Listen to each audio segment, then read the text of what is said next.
करचंगा या गावामध्ये दादा पोहोचल्यानंतरचं औक्षण करतानाची ही सर्व दृश्य आपण पाहतोय। अनेक पायमाऊल्या ज्या ज्या गावामध्ये दादा पोहोचतात तिथे तिथे ओवाळणी करतानाची सर्व दृश्य आपण पाहतोय।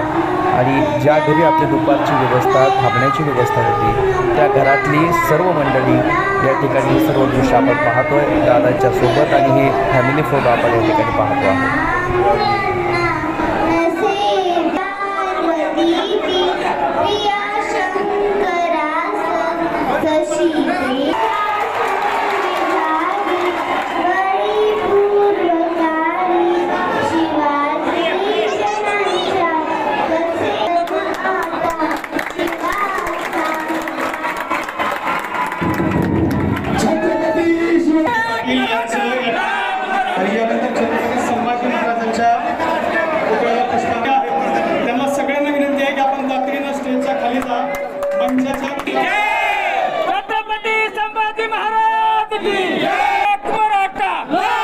पाटलांच्या हातून दीप प्रज्वलित या ठिकाणी केला जातो आहे।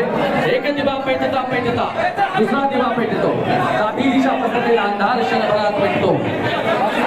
केला आहे मनोज जरांगे पाटलांनी जे आरक्षणाची लढाई सुरू केली होती तो एक मोठा लढा संपूर्ण देशात केला होता आणि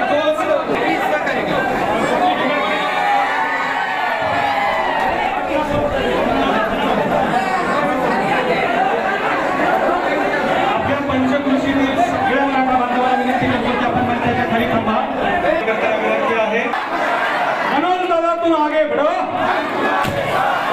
एक मराठा जय जिजाऊ, जय जिजाऊ। मनोज दादा तुम आगे बढ़ो, मनोज दादा तुम आगे बढ़ो। एक मराठा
नियम पाळला आहे की कुठल्याही मंचावर गेल्यानंतर ते खुर्चीवर बसलेले नाहीये। मी आदरणीय किसन महाराजांना विनंती करतो की आपण मनोज दादा जरांगे यांना आशीर्वाद कर साहित्याचा विनंती आहे, बसून घ्या।